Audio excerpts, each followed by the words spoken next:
Ji, how to overcome, speak slowly and clearly, कि आपने इन सारे जो लैंग्वेज के बैरियर्स हैं बेटा, इनको अगर आप बड़ी स्पीड में बोल रहे हैं या बहुत आहिस्ता बोल रहे हैं, तो फिर भी लोगों को बात समझ नहीं आएगी। आप तेज़ी से बोल रहे हैं, फिर भी लाउड बोल रहे हैं, या आपके स्पीकर जो हैं वो जो सिस्टम है वो आपके कान फाड़ रहा है, तो इस तरह से वो बात बेटा तब भी समझ आपने बड़ा स्लोली एंड क्लियरली वो बात करनी है जब भी आपने कम्युनिकेट प्रॉपर्ली करना है। आस्क फॉर क्लैरिफिकेशन, जैसे मैं आपसे 5, 10, 15, 20 मिनट बाद या लेक्चर के एंड पे बेटा पूछता हूँ कि यार समझ आ गई बात की? आपको कोई प्रॉब्लम तो नहीं है? आप कोई ऐड करना चाहें इसमें चीज़, ठीक है? तो ये क्या है कि मैं आपसे ये पूछता हूँ कि आप you people are clarify about the things, आप क्लियर हैं इसके चीज़ बारे में? अगर नहीं तो हम उसको ज़रा और ज़्यादा बेहतर तरीके से देख लें। फ्रीक्वेंटली चेक फॉर अंडरस्टैंडिंग, आप ये वही बात है कि आप दरमियान में देखते रहें, अपनी चीज़ को चेक करते रहें या एंड पे सवाल जाके पूछ लें, लेकिन आपको ये चीज़ें जो बैरियर्स दरमियान में लैंग्वेज के या अंडरस्टैंडिंग के आ रहे हैं, अगर आप 5-10 मिनट बाद पूछते रहेंगे, फीडबैक लेते रहेंगे, तो वो आपके हल होते जाएँगे। Be specific, to the point रहें, आपने उसी के मतलब आप इधर-उधर के जो है ना वो बातें ना लेके जाएँ, टू द बी स्पेसिफिक, मुख्तस रहें उसी पॉइंट पे जो आप बात करना चाह रहे हैं। Choose your medium of communication effectively, ये बेटा बड़ा अहम है कि मैंने जैसे बात की कि आपने अगर जिस इलाके में बात करनी है, जिस जगह पे बात करनी है, उसके हवाले से आपने देखना है कि यहाँ पे कौन-सी कम्युनिकेशन ज़्यादा बेहतर चलेगी। पर्सन टू पर्सन जाके बात करूँ, किसी ग्रुप में लोगों को बिठा के बात करूँ, टेलीविज़न के ज़रिए बात करूँ, अगर कहीं पे लाइट ही नहीं है, बिजली नहीं है, वहाँ पे सहूलियत ही दस्तयाब नहीं टेक्नोलॉजी की, तो हम टेक्नोलॉजीज़ को यूज़ करके कम्युनिकेट करेंगे तो बेटा वो भी हमारा फेल हो जाएगा। सो हमने मीडियम जो है वो बेहतरीन यूज़ करना है। बी पेशेंस, और इन सारे मामलात में आपने सब्र का दामन जो है वो नहीं छोड़ना। उसका ये बड़ा स्पीकर के लिए ये बड़ा, क्योंकि लोग वोटिंग भी करते हैं, लोग आपकी बात का गलत मतलब भी लेते हैं। लेकिन अगर आपने वहाँ पे लोग आपका मज़ाक भी उड़ाते हैं, आपका एक्सेंट गलत है तो उसपे भी लोग आपको जो है वो आपका मज़ाक बनाएँगे, नकलें उतारेंगे आपकी। लेकिन इन सारी बातों के लिए ज़रूरी है कि आप एक जो स्पीकर है, उसके अंदर सब्र भी उतना ही ज़्यादा हो कि वो तहम्मुल से, हौसले से सारी बातों को बर्दाश्त करे। जी बेटा, इमोशन। इमोशन के हवाले से बस ऐसे ही कहूँगा कि इमोशंस अगर इंसान से निकाल दें, तो ऐसे ही है जैसे आपने बंदे से रूह निकाल दी है, बाकी बॉडी बचती है। अगर हमें खुशी ना हो, हम माप सकते हैं खुशी को? नहीं ना माप सकते। अगर हमें खुशी ना हो, फ़ील ना हो, हमें दुःख फ़ील ना हो, हमें किसी से अफेक्शन ना हो, किसी से नफ़रत ना हो, किसी से प्यार ना हो, तो ये सारे जब इमोशंस किसी में नहीं होंगे, तो वो आप उसको ज़िंदा इंसान डिक्लेयर नहीं कर सकते या उसको नॉर्मल इंसान नहीं कह सकते। सो इमोशंस का बड़ा तल्लक है और इमोशनल बैरियर्स बहुत अहमियत रखते हैं। ख़ास तौर पे ये हम ये नहीं कह सकते कि हमें नज़र आ रहे हैं। जैसे आप देखें ना, सम टाइम आप कहते हैं कि अ आप क्लास में हैं, शुरू में इकट्ठे सारे लोग होते हैं, कुछ लोगों से आपका बात करने को दिल ही नहीं करता।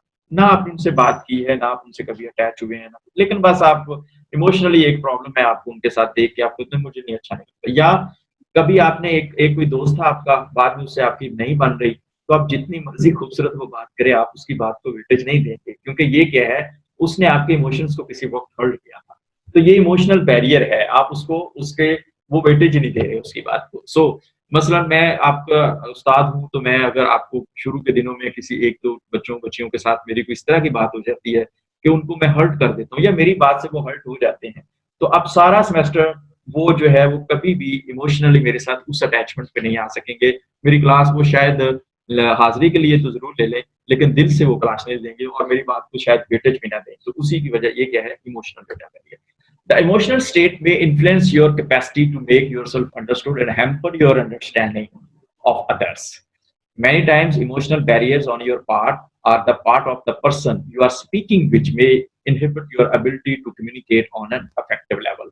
ये बात मैंने आपको सारी समझा दी है कि अगर हमारा कोई इमोशनल प्रॉब्लम है स्पीकर के साथ, तो उससे क्या होगा कि हमारा जो है वो अंडरस्टैंडिंग लेवल वो नहीं रहेगा, हम उससे जो एबिलिटी टू कम्युनिकेट है वो इफेक्टिवली नहीं रहेगी और हम पूरी तरह से बेटा बात को समझ नहीं पाएँगे। अब फैक्टर कौन-कौन से होते हैं? फ़ियर और इनसिक्योरिटी। अब देखें मैंने एक बात की ना, खौफ। अब खौफ को आप मेज़र नहीं कर सकते कि इस वक़्त जनाब सैयद नकवी साहब में जो खौफ का लेवल है वो 2 किलो है या 3 लीटर है। Is it possible? हम नहीं मेज़र कर सकते। ठीक है? खौफ को ये इमोशन है लेकिन हम इसको मेज़र, इनसिक्योरिटी इमोशन है, हम इसको मेज़र नहीं कर सकते। इसी तरह से लव इमोशन है but we are unable to measure, कि तकी साहब कहें कि जी मैं जो है वो सर आपसे 6 किलो प्यार करता हूँ, ऐसा नहीं हो सकता, ठीक है? हम उसको मेजर नहीं कर सकते।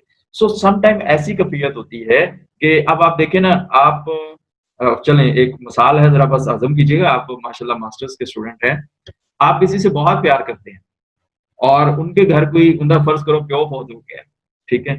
अब उसके बाप के जनाज़े के बहाने आप उस चले जाते हैं, चलो ऐसे बहाने को देख के लाएँगे। तो आप उस वक़्त जाके उसको फूल दे रहे हो या अपने कोई दिल के जज़्बात का इज़हार कर रहे हो, तो चपेट ही खानी है उनको, कि भाई वो वक़्त नहीं है ये बात करने का।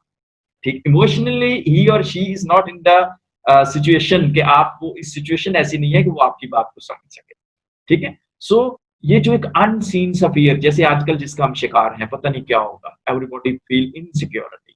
घरों में रहने के बावजूद हम एक इनसिक्योर फ़ील कर रहे हैं, एक खौफ हम फ़ील कर रहे हैं, और यकीन करें कि हमें नहीं पता कि किसके घर में कितने-कितने लीटर, कितने-कितने किलो, कितने-कितने मन फ़ियर पड़ा होगा।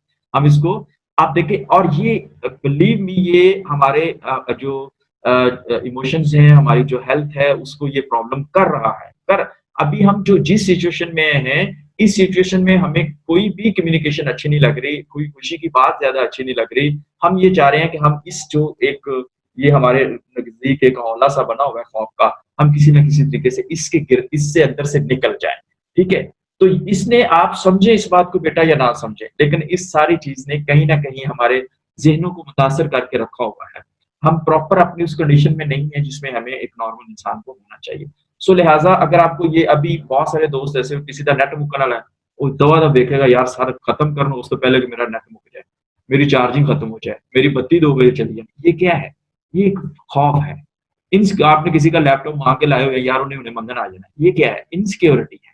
सो कभी भी कोई ऐसी सिचुएशन होगी जहाँ पे आप खौफ और इनसिक्योरिटी में बैठे हुए हैं, तो आपको बेटा बात पूरी तरीके से समझ नहीं आएगी। इमोशनली आप डिस्टर्ब हैं, and when you are emotionally disturb, आप कंसंट्रेट बेटा नहीं कर पाएँगे, और जब आप कंसंट्रेट नहीं कर पाएँगे, तो आपको जो है वो सोने के अल्फाज से लिखी हुई तहरीर हो और कोई मोतियों से अल्फाज लेके पढ़ा रहा हो, तो वो भी आपको समझ नहीं आएगी, क्योंकि फ़ियर उस वक़्त आता है।